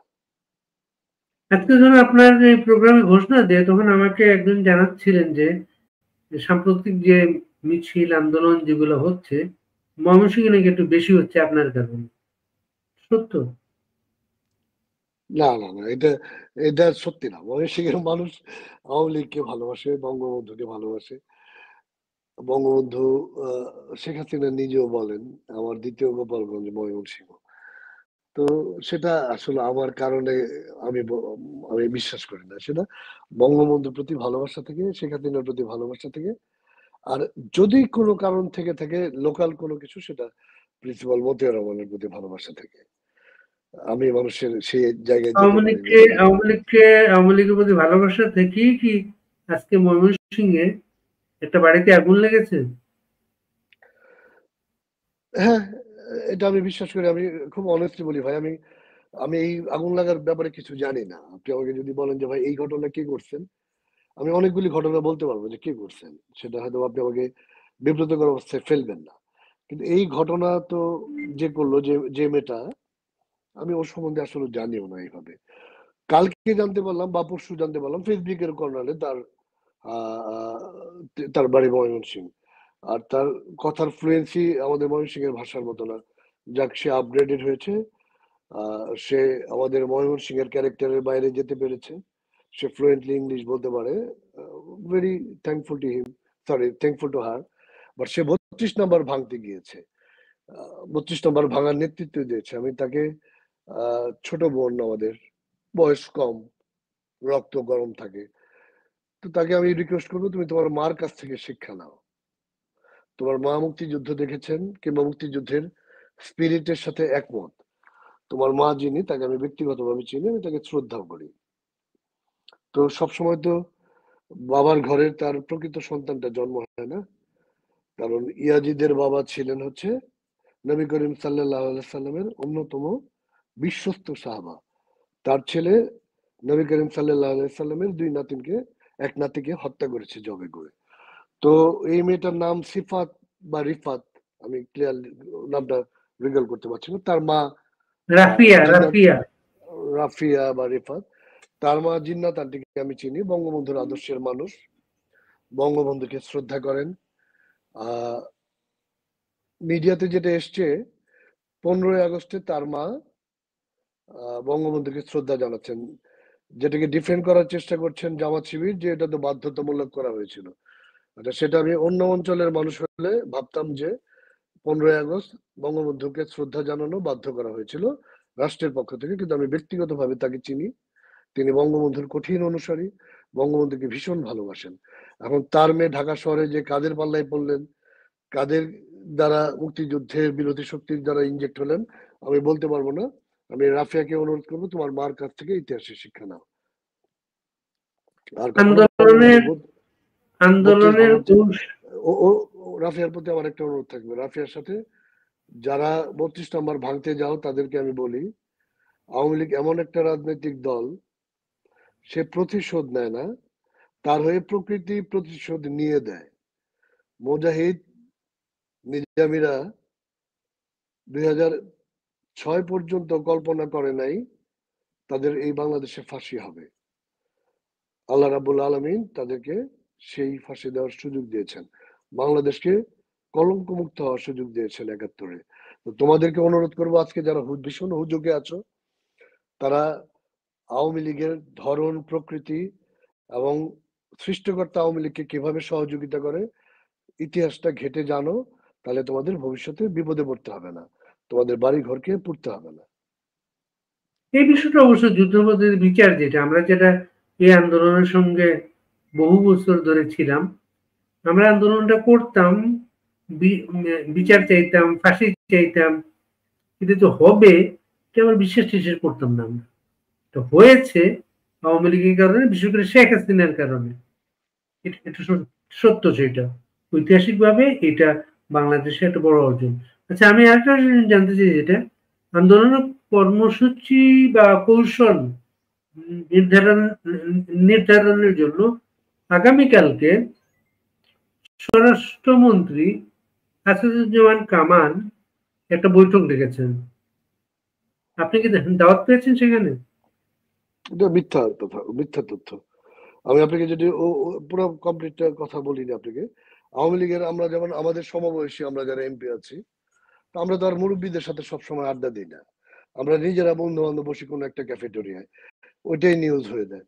তো ওই যে একটা নিউজে দেখলাম যে যাদের বাড়ির বর্ণনা দিলেন, একটা দুইটা বাড়ি হয়তো বা ঠিক আছে, বাকি 20 জনের এই বাড়ির ঠিকানা ভুল। তো একটা কফি হাউসে আমরা বসলে সেটাকে আওয়ামী লীগের অফিস বানায়। আওয়ামী লীগের লিটারেলি কোনো অফিস নাই, এটা আওয়ামী লীগের সিনিয়ররা যদি কোথাও বসেন তাদের বাড়িতেই বসেন, সেখান থেকেই তারা আমাদেরকে হোয়াটসঅ্যাপ মারফত দিক নির্দেশনা দেন, এবং দিক নির্দেশনার স্পষ্ট ভাষণ, জননেত্রী শেখ হাসিনার নির্দেশনা, জানমালের ক্ষতি করা যাবে না। কারণ আজকের বাংলাদেশের মানুষ যে সিম্পেথি আওয়ামী লীগকে দেখাচ্ছে, সেটা নষ্ট করার কোনো সুযোগ নাই, যারা করবে তাদেরকে দল বিচার করবে। মানে মোদ্দা কথা হচ্ছে, আজকে বাংলাদেশের মানুষ আওয়ামী লীগের প্রতি যে মুখটা 5 তারিখের আমরা ভেবেছিলাম ভীষণ আওয়ামী লীগ বিদ্বেষী হয়ে গেছে বাংলাদেশের মানুষ, আজকের পরিপ্রেক্ষিতে বাংলাদেশের মানুষ আওয়ামী লীগের প্রতি অনেক সিম্পেথাইজড। জননেত্রী শেখ হাসিনা বঙ্গবন্ধুর কন্যা, তাকে ফাঁসি রায়, সকল ফাঁসি রায় দেওয়ার পরে গ্রাম বাংলার মানুষ সেটা তো ব্যাখ্যা করতে, তারা তো আর বোঝে না কোনটা আইনগত ত্রুটি আছে কোনটা আইনগত নাই, তারা আরো বেশি সিম্পেথাইজড। এটাকে পুঁজি করে আমরা বাংলাদেশ বিরোধী শক্তিকে, যারা আজকে বাংলাদেশে প্রতিস্থাপন করতে যাচ্ছেন, তাদের পতন ঘটাবো ইনশাল্লাহ। এবং সেটা অনেক টেকনিক্যাল হতে হবে। এই হুমড়ি তুমড়ি আওয়ামী লীগের, আবার আমাদের তো কিছু সমস্যা হয়েছে, আমাদেরও দলের ভিতরে পিনাকি ইলিয়াসদের ভার্সনে কিছু মানুষ রয়েছেন, ওই আমরা কিছু করার আগেই তারা ফেসবুকে দিয়ে দেন অমুক হবে তমুক হবে। তো সরকার এ থেকে তো সরকার হয়ে যায়, কি বলে, সতর্ক হয়ে যায়। তো আমরা এবার আর তাদেরকে অমুক হবে তমুক হবে বলার সুযোগ দিচ্ছি না। সেটা বাংলাদেশে অবশ্যই কোনো বাংলাদেশের মানুষের জানমালের ক্ষতি হবে না, আমি আপনাকে বললাম। যেহেতু আমি রাজনৈতিক মাঠের কর্মী, আমি আপনাকে এই স্ট্র্যাটেজিটা আমি জানি, কিন্তু আমার দলের ভালোর জন্য, দেশের ভালোর জন্য আমি আপনাকে সেটা এখন এই প্ল্যাটফর্মে বলতে পারছি না। শুধু এইটুকু বললাম, এই সরকারের মরণ ঘন্টা বেজে গেছে, সেটা বাংলাদেশের ক্ষয়ক্ষতি ছাড়াই হয়ে যাবে, জানমালের ক্ষয়ক্ষতি ছাড়া, বাংলাদেশের স্ট্রাকচারাল ক্ষয়ক্ষতি ছাড়া। ডক্টর ইউনূস সেধে সেধে বাংলাদেশ বিমানে উঠবেন এবং তার জন্য নির্ধারিত হয়ে আছে যেই গন্তব্য, তিনি সেই গন্তব্য চলে যাচ্ছেন খুব তাড়াতাড়ি ইনশাল্লাহ। তারপরে তাকে যেতে দেবেন, সেফ এক্সিট দেবেন মনে হচ্ছে। ফজলুল বাড়ি ভাই, আসলে তো কিছু জায়গায় কম্প্রোমাইজ করতে হয়। ডক্টর ইউনূসকে বাংলাদেশের মানুষ যেতে দেবে কিনা আমার সন্দেহ আছে, কারণ উনি যেদিন দেখেন আপনি শেখ হাসিনা যখন হেলিকপ্টারে উঠলেন, তিনি কিন্তু হাজার হাজার মানুষের মাঝখান দিয়ে গাড়িতে গিয়েছিলেন, তার গাড়িতে কিন্তু কেউ ঢিল দেয়নি। এই কথাটা তো এই ভিডিওটা আপনি দেখেছেন। কিন্তু ডক্টর ইউনূস যেদিন যাবেন সেই দিন তিনি স্বাচ্ছন্দ্যে যেতে পারবেন কিনা তার আমার সেটা নিয়ে শঙ্কা আছে। আর তার সাথে যদি বাংলাদেশকে বিক্রি করতে আসা আমেরিকান নাগরিক খলিল থাকেন, কিংবা সেটার ভেতরে যদি নাহিদ থাকেন, সার্জিস আলম থাকেন, হাসনাত আব্দুল্লাহ থাকেন, কিংবা তার প্রেস সচিব থাকেন, তাহলে আমার মনে হয় না তিনি যেতে পারবেন। তিনি শুধুমাত্র এইটুকুই ভিক্ষা করে যেতে পারবেন যে আমাকে যেতে দিন, আর কাউকে সঙ্গে নিতে গেলে তিনি যেতে পারবেন না। অন্তত বাংলাদেশের 18 কোটি মানুষ যাদের উপর ক্ষুব্ধ, এদের কাউকে তার গাড়ি বহরে রাখলে তিনি যেতে পারবেন না। আমি ব্যক্তিগতভাবে রাজনীতি কর্মী হিসেবে বিশ্বাস করি। কালকে আমরা এনসিপির একজন নেতাকে এখানে এনেছিলাম। এনসিপির নানা কর্মকাণ্ডে উনি বিক্ষুব্ধ এবং তাকে সম্ভবত বহিষ্কারও করা হয়েছে। তিনি বলছিলেন আমাদেরকে এনসিপির নানা নেতা নানাভাবে পাসপোর্টে ভিসা লাগাচ্ছে, যাদের বড় সোর্স কম তারা স্টুডেন্ট ভিসা লাগাচ্ছে তারা। Thank you so very much ভাই, আপনি আমাকে এটা জানানোর জন্য। এই কথাটা আপনি তুলেছেন। I am so happy. একটা সেকেন্ড আপনাকে দেখাচ্ছি। I am so happy. এই যে আমার কাছে একটা, আমি ছোট ভাইয়ের নামটা দেখা যাবে। আচ্ছা, ওর নাম জানো? নির্ভীক সেনা। ও আওয়ামী লীগের জন্য মরতে পারে। এই যে এখানে আমার আপনাকে আমি একটা দেখাচ্ছি, কি মানে আমার একটা পিডিএফ ফোল্ডার আছে। হ্যাঁ, এই ফোল্ডারে কে কোন দেশের ভিসা লাগাই রাখছেন, কে কোন দেশের 5 বছরের ভিসা লাগাইছেন, আর যিনি টুরিস্ট বা আমেরিকার A1B1 ভিসা লাগাতে পারেনি, 3 জন 1 মিলিয়ন 10 কোটি টাকা করে খরচ করে ইউরোপের 3টা দেশে আপনার এটাকে কি রেসিডেন্ট বলে, মানে বিজনেস 10 কোটি টাকা ইনভেস্ট করে বিজনেস ভিসা আছে একটা, বিজনেস ভিসা করেছেন। হ্যাঁ, এই গত মাসে। আর A1B1 ভিসা নিয়েছেন হচ্ছে 6 জন। আর ইউনূসের মন্ত্রিসভার একজন ছাড়া বাকি সবাই দ্বৈত নাগরিক, ডুয়েল সিটিজেন। যিনি শুধুমাত্র বাংলাদেশের সিটিজেন, তিনি আমেরিকার 5 বছরের ভিসা নিয়েছেন। ছাত্র আন্দোলনের নাহিদরা সহ যারা ফেস হয়েছে তারা সকলেই আমেরিকা, ইউরোপ। সবচেয়ে আশ্চর্যের বিষয়, একজন আফ্রিকা এবং কম্বোডিয়ার ভিসা নিয়েছেন। তো তারা তো আসলে এখন আপনি দেখেছেন ছেলেটার নাম জানি কি, মাঝখানে একটা মহিলাকে নিয়ে খুব বিতর্ক হলো, তাকে অশ্লীল প্রস্তাব দিয়েছিলেন। ওই ছেলেটার নাম হচ্ছে, আপনি যদি আমাকে একটু হেল্প করেন ভাই। তুষার। তুষার তুষার তুষার তুষার তুষার কিন্তু খুব ফ্রিকুয়েন্টলি বলছে যে এখন তো আমাদের জানের নিরাপত্তা নেই ভাই। আগে নির্বাচন আপনাকে ডক্টর ইউনূস নাকি ডিক্লেয়ার দিয়েছিলেন ঐতিহাসিক নির্বাচন করবেন। এখন তুষার নিজের জান প্রাণ ভিক্ষা চেয়ে বলছেন যে আগে নির্বাচন করেন, একটা নির্বাচন উপহার দিয়ে আর কি আমাদের জানমানকে বাঁচান। তো বেসিক্যালি এই ভয়টা ওদের ভেতর কেন আছে? কারণ তারা জানেন তারা বাংলাদেশের কত বড় ক্ষতি করেছেন। সেটা কিন্তু কোনো ব্যক্তি বা রাজনৈতিক দলকে টার্গেট করে তারা বলছেন না, তারা জনরোষে পড়বেন সেই জন্যই তারা বলছেন। তো সবাই মোটামুটি সেফ এক্সিট নিয়ে রেখেছেন। যারা ভিসা করার যোগ্য না তারা 2 জন স্টুডেন্ট ভিসা নিয়েছেন, 3 জন বিজনেস ভিসা নিয়ে রেখেছেন। তো তাদের তো আসলে এটা বাংলাদেশের যারা আজকে ওদের কথায় যারা 32 ভাঙতে যায়, ওদের কথায় যারা আওয়ামী লীগের নেতা কর্মীদের বাড়ি ঘরে আগুন লাগায়, ওরা অল্প বয়সের ছেলে পেলে, ওরা ওদের পরিণতি বোঝেও না যে এই মানুষটা একদিন ফেরত আসবে। এটাই হচ্ছে পৃথিবীতে নিয়ম। আজকে তোমার খারাপ দিন থাকবে, কালকে আমার ভালো দিন থাকবে। ওই ভালো দিনে ওদেরকে যাদের বাড়ি ঘর পুড়িয়েছে, বাড়ি ঘরের ভেতরে মানুষ হত্যা হয়েছে, তারা কিভাবে প্রতিশোধ নেবে সেটা তো আল্লাহ পাকই বলতে পারেন। তবে গতকাল পত্রিকায় তুষারের একটা বক্তব্য শিরোনাম করছে এইভাবে, আওয়ামী লীগ রাজনৈতিক চরিত্র হারিয়েছে। সেখানে একজন মন্তব্য করেছেন, যার নিজেরই চরিত্র নিয়ে প্রশ্ন, আওয়ামী লীগকে ক্যারেক্টার সার্টিফিকেট দিচ্ছে সে। না, আওয়ামী লীগ চরিত্র হারাতে পারে। আওয়ামী লীগ তো আপনি বাড়ি ভাই, এই আপনি তুষারের কথাটা তুললেন না, এখানে আরেকটু আমি অ্যাড করে দিই। ওই ছেলেটা মুনতাসির যে ওদের বিরুদ্ধে মুনতাসির এলিগেশন দিল, ও মুনতাসির একদম কালকে লাইভে, আমাদের এখানে ছিল। হ্যাঁ, আচ্ছা, মুনতাসিরের আমি কিন্তু লাইভটা দেখেছি। ও লাইভে ও কিন্তু আপনি দেখেছেন কোনো কিন্তু আবেগতাড়িত হয়ে হঠকারী কোনো কথা বলে নাই। প্রত্যেকটা ডকুমেন্টেড কথা রেফারেন্স দিয়ে দিয়ে বলেছেন। তাহলে আজকে আপনি বুঝুন যে এনসিপি মাত্র 16 মাসের ছাত্র নেতারা কি লেভেলের করাপ্ট হয়েছে, যেটা আমাদের হতে 40-50 বছর লাগে। হ্যাঁ, আমরাও চোর হই, আমরাও টাকা পাচার করি হই, আমরা লক্ষ লক্ষ কোটি কোটি টাকা বেনে নামে বেনামে জন্মায়, কিন্তু সেটার জন্য 30-40 বছর লাগে, আর ওরা হচ্ছে 14 মাস লাগে। আচ্ছা, আপনি যার কথা বললেন, এই আপনার শেষ কথাটা ছিল তুষার আব্দুল্লাহ। সান্তুষার।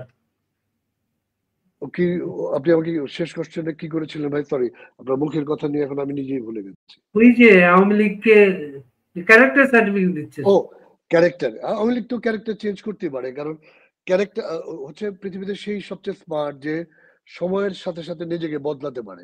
এটা তো চরিত্রহীনতা না, এটা তো কিন্তু চরিত্রহীনতা না, এটা হচ্ছে ক্যারেক্টার বদলানো। হচ্ছে আপনি যদি যুগের সাথে সাথে মডার্ন হতে পারেন, যুগোপযোগী হতে পারেন, তাহলে আপনি তো সেটা একটা পজিটিভ সাইন, যেটা আমাদের প্রচন্ড রকম এখন হওয়া উচিত। আমাদের চরিত্র বদলানো উচিত। আমাদের এখন যদি আমরা ভাবি, বঙ্গবন্ধুর সময় আমার বাবা রাজনীতি করতেন, তিনি তার সম্পদও বিক্রি করেছেন। আমার বাবার মতো অসংখ্য রাজনীতিবিদ নিজের বউয়ের গয়নাগাটি বিক্রি করে রাজনীতি করেছেন। নিজের সম্পদ সন্তানদেরকে খেলো বা না খেলো সেটা চিন্তা না করে কর্মীর সন্তান খেলো কিনা সেটা দেখেছেন। ওই যুগটা এখন নাই। এখন আমরা এমন একটা কর্পোরেট ওয়ার্ল্ডের মতো জায়গায় বাস করি, যেখানে আগে নিজের আখের গোছাই, নিজের আখের গোছানো একদম 14 পুরুষের আখের গোছানোর পরে যদি কিছু থাকে সেটা নেতাকর্মীদের কথা চিন্তা করি বেশিরভাগ। তো আওয়ামী লীগ যদি এখন চিন্তা করে তার ক্যারেক্টার বদলায়, আওয়ামী লীগ যদি তার চরিত্রটাকে বদলায়, সেটা যদি পজিটিভ হয় দেশের জন্য। আমরা যেমন আওয়ামী লীগ একটা জায়গায় আমরা ভীষণ গ্যাপ তৈরি হয়েছিল, আমাদের ইয়াংদের সাথে আমাদের একটা গ্যাপ তৈরি হয়েছিল 5ই আগস্টের আগে। সেই গ্যাপ পরিবর্তন করার জন্য যদি আওয়ামী লীগ তার চরিত্র বদলায়, I will be the happy one, এবং আপনিও সেটা সুখী হবেন। চরিত্র নষ্ট করার বদলানো কিন্তু এক জিনিস না। আওয়ামী লীগ তার চরিত্র কখনো নষ্ট করবে না। আওয়ামী লীগ গণমানুষের দল। আওয়ামী লীগ দলটার নামই হচ্ছে আমজনতার দল বাংলা করলে। সেই গণমানুষের চরিত্র থেকে আওয়ামী লীগ কখনো বের হতে পারবে না, কারণ আপনি শেষ 16 বছর দেখেছেন যে শেখ হাসিনা অন্তত গ্রামের প্রত্যন্ত অঞ্চলের মানুষের ভাগ্যের উন্নয়নের জন্য চেষ্টা করেছেন। সেই উন্নয়নের ছোঁয়া মহানগরে লেগেছে। কিন্তু আমি যেটা বলার চেষ্টা করি, আওয়ামী লীগ যেই আওয়ামী লীগের চেয়ারে বসবেন, আল্লাহ পাক শেখ হাসিনাকে অনেকদিন বাঁচিয়ে রাখুক। গণমানুষের নেত্রী, বঙ্গবন্ধুর কন্যা, সাধারণ মানুষকে ভীষণ ভালোবাসেন, যার জন্য আপনি দেখবেন অন্তত বিএনপির 50 জন নেতা কর্মী কিংবা শিল্পী তার কাছ থেকে 50 থেকে 20 লাখ টাকা পর্যন্ত সাহায্য পেয়েছেন। তো সেই মানুষটা বেঁচে থাকা আওয়ামী লীগের জন্য ব্লেসিং, বাংলাদেশের জন্য ব্লেসিং। আওয়ামী লীগের চরিত্র যেটা কখনোই নষ্ট হবে না। আওয়ামী লীগ কখনোই গণমানুষের ক্যারেক্টার হারাবে না। এখন আওয়ামী লীগের একটা পার্ট যদি চেঞ্জ হয়, সেটা আওয়ামী লীগের আজকের বাংলাদেশের যারা যুবক, যাদেরকে আমরা ভীষণ দিতে পারি না, যাদের সাথে আমাদের মানসিক দূরত্ব তৈরি হয়েছে, তাদেরকে আমাদের বুকে আনার জন্য, আমাদের কাছে আনার জন্য যদি আমাদেরকে নতুন কোনো আইডিওলজি যদি দেশের মানুষের সামনে পেশ করতে হয়, সেটা তো good for the welfare of the Bangladesh. এই গ্যাপটা পূরণের জন্যই কি প্রথম পদক্ষেপ হিসেবে লকডাউন, শাটডাউন এসব কর্মসূচি নিচ্ছে? হ্যাঁ, আমাদের এইসব আমাদের নামে হ্যাঁ, এটা খুবই সত্যি কথা ভাই, আপনি একটা কোর পয়েন্ট ধরেছেন। আমরা তো সারা জীবন আওয়ামী লীগ আন্দোলন করেছি বিরোধী দলে। আওয়ামী লীগ তো বেশিরভাগ বিরোধী দলে ছিল। বঙ্গবন্ধু হত্যার পর তো আমরা 21 বছর টানা বিরোধী দলে ছিলাম, লড়াই সংগ্রাম করেছি। আমাদের আন্দোলনের ভাষা ছিল হরতাল, অবরোধ, অসহযোগ। তো আজকালের ছেলেপেলেরা এই শব্দগুলির সাথে তারা আহ কোনো কারণে তারা ঘৃণা পোষণ করে। আমরা তাদের মনস্তাত্ত্বিক জায়গায় ভালো কিছু করার জন্য এই শব্দগুলি দিয়েছি, যদিও এই শব্দগুলির আরো মডার্ন ভার্সন আমাদের সাথে কথা বললে আমরা দেব। সেটা হচ্ছে যে আপনি লকডাউন, শাটডাউন ওদেরই ভাষা। এই পতন আন্দোলনে তারা আমাদের বিরুদ্ধে ব্যবহার করেছিল, আমরা তাদের কথা মাথায় রেখেই এই শব্দগুলি দিচ্ছি। আরো ওদের কাছে গ্রহণযোগ্য আরো কি কি শব্দ আছে তাদেরকে আমাদের কাছে আনার জন্য। তবে আমি মনে করি ব্যক্তিগতভাবে বাড়ি ভাই আমাদের এই জেনারেশন অনেক বেশি ক্যারিয়ারিস্টিক। আমরা যেমন ছোটবেলায় খুব আড্ডা টাড্ডা দিয়ে কাটাতাম, লাইফের ক্যারিয়ার নিয়ে খুব বেশি চিন্তা করতাম না। ওরা অনেক বেশি যুবক উপযোগী, অনেক বেশি মডার্ন, অনেক বেশি আন্তর্জাতিক ভাবে কানেক্টেড। ওদের জন্য আমাদেরকে এখন ভীষণ দিতে হবে, শুধুমাত্র ল্যাঙ্গুয়েস্টিক কথাবার্তা বলে লাভ নাই। ওদের জন্য আমাদের ফিউচার আওয়ামী লীগের যদি আমরা কখনো ক্ষমতায় আসি, ওদের জন্য কি কি করা যায়। আমার মনে হয় এই ক্যারিয়ারিস্টিক জেনারেশন, এটা ক্যারিয়ারিস্টিক হওয়া ডেফিনেটলি ভালো। এদের জন্য আমাদেরকে নতুন ভিশন দিতে হবে, সেটা ওদেরকে আমাদেরকে নিউ ওয়ার্ল্ড দেখাতে হবে। আজকে ফার্স্ট ওয়ার্ল্ডের এই বয়সের ছেলেমেয়েরা যেটা এনজয় করে, আমাদের ছেলে মেয়েদেরকে সেটা পজিটিভ দিকগুলো এনজয় করার সুযোগ করে দিতে হবে। সেক্ষেত্রে তাদের স্কলারশিপ বলেন, তাদেরকে বিভিন্ন দেশে বিভিন্ন রিকগনাইজ ইউনিভার্সিটিতে ভর্তি করার সুযোগগুলি করে দিতে হবে। তাদেরকে অনেক বেশি মডার্ন ইকুইপমেন্টের সাথে যোগাযোগ করে দিতে হবে। আমার মনে হয় এই জায়গাটা আমাদের কিছুটা ঘাটতি ছিল, আমরা সেই জায়গাটা পূরণ করবো সামনে ইনশাল্লাহ। আর সবচেয়ে বড় কথা তাদের এই মুহূর্তে মনে হয় আরেকটা জিনিস খুব গুরুত্বপূর্ণ, যেটা আপনাদের প্রতিদিন খবরটা পান কিনা যায় না, আমি পাইছি এটা ইনবক্সে, প্রচুর ছেলে মেয়ে প্রতিদিন কন্ট্যাক্ট করে, মানে তাদের অবস্থা তো খুবই খারাপ, যে দুপুরে ভাত খেয়ে নেই, চাকরি করতো চাকরিটা নাই, ব্যবসা করতো ব্যবসাটা নাই, খুব করুণ ভাবে ইয়ে করে। কোন একটা কমিটি করেও যদি প্রতিদিন এই একটা উদ্যোগ নিতেন আপনারা, এরা আপনাদের খুব দলটাকে পছন্দ করে, দলটাকে ভালোবাসে, এর জন্য তার সমস্যায় আছে। ভাই, আপনার এই কথাটা একদম একদম রিয়েলিস্টিক কথা। এখন আমরা যারা তাদের বদৌলতে, আমাদের কর্মীদের বদৌলতে আমরা যারা আজকে নেতা হিসেবে পরিচিত পাই, 10 বছর আগেও যাদের রিকগনিশন ছিল না, বা 15 বছর আগেও যারা এমপি মন্ত্রী ছিলেন না, আজকে কর্মীদের ভালোবাসায় দয়ায় আজকে যারা মন্ত্রী এমপি হয়েছেন, তারা যদি কর্মীদের খোঁজ খবর না রাখেন, তারা খেতে পাচ্ছে বা পাচ্ছে না সেটা যদি না রাখেন, আপনি যারা আওয়ামী লীগের নেতা কর্মীদের গায়ে হাত দিয়েছে, হত্যা করেছে, তাদের আগে আমাদের এইসব নেতারা আমাদের কর্মীদের ক্ষোভে আগে পড়বেন, আপনি দেখবেন। সো নাথিং গোজ আনপেড। আজকে যারা খোঁজ রাখছেন না নেতা কর্মীদের, তারা নেতা কর্মীদের সামনে বলে তাদের গায়ের কাপড় চোপড় থাকবে কিনা, আমি সরি ফর দ্য ল্যাঙ্গুয়েজ, আমি সন্দিহান। সেটা আমাদের দলের নেতাদেরকেও বা এমপি মন্ত্রী যারা আছেন, যারা আমাদের প্রান্তিক পর্যায়ের নেতা কর্মীদের খোঁজ রাখছেন না, যারা জেলখানায়, তাদের খোঁজ রাখছেন না। সেটা যদি আমিও হই, আমিও নেতা কর্মীদের ওই হামলার শিকার হব, আমি একেবারে নিশ্চিত ভাবে বলে দিলাম। আর একটা কথা শুধু ভাই, আওয়ামী লীগের নেতা কর্মীরা তো আজকে এই সরকার আসার পরে বিপদে নাই। আপনি দেখেন এই সরকারের 16 মাসে বাংলাদেশে কত লক্ষ মানুষ চাকরি হারিয়েছে, গার্মেন্টস সেক্টরে স্পেশালি, তারপর প্রাইভেট সেক্টর গুলি বন্ধ হয়ে গেছে। এই মানুষগুলো তো খেতে পাচ্ছে না। আপনি আওয়ামী লীগের নেতা কর্মীরা তার বিরুদ্ধে কোনো সরকার আসলে বিপদে পড়বে, সেটা আমরা ধরেই রাজনীতি করি, কিন্তু সাধারণ মানুষ কেন সাফার করবে? আজকে গার্মেন্টস সেক্টরে 26 লক্ষ মানুষ যদি আপনার 6 মাসে চাকরি হারায়, 16 মাসে কতগুলি গার্মেন্টস বন্ধ হয়েছে, তাহলে সেটা প্রায় 80 লক্ষে এখন ঠেকেছে। এই 80 লক্ষ মানুষের পরিবারকে কে চালাচ্ছে? এই 80 লক্ষ মানুষের পরিবারও তো কষ্ট করছে, আপনাকে বলছে না। মধ্যবিত্তরা তো বলে না, না খেয়ে থাকলে গার্মেন্টসে ভিক্ষাও চাইতে পারে না। আমাদের কর্মীদের তো তাও একটা জায়গা থাকে যে তার বড় ভাই কিংবা তার নেতার কাছে বলুক, সে যদি সাহায্য না করে তাহলে ভবিষ্যতে সেও পস্তাবে। কিন্তু এই যে বাংলাদেশের লক্ষ লক্ষ মানুষ আজকে বেকারত্বের মধ্যে পড়লেন, যাদের ইনকাম বন্ধ হয়ে গেল, তারা কার কাছে সাহায্য চাইবেন? এই সরকার তো টোটাল বাংলাদেশকে একটা কর্মহীন বাংলাদেশ বানিয়ে ফেলছেন। আপনি দেখেন আমাদের চিটাগাং বন্দরে কত লক্ষ মানুষ কর্ম করে খেত। যেদিন শেখ হাসিনার বিরুদ্ধে রায় দিলেন, সেদিন আমাদের 2টা টার্মিনাল বিদেশিদের হাতে দিয়ে দিলেন।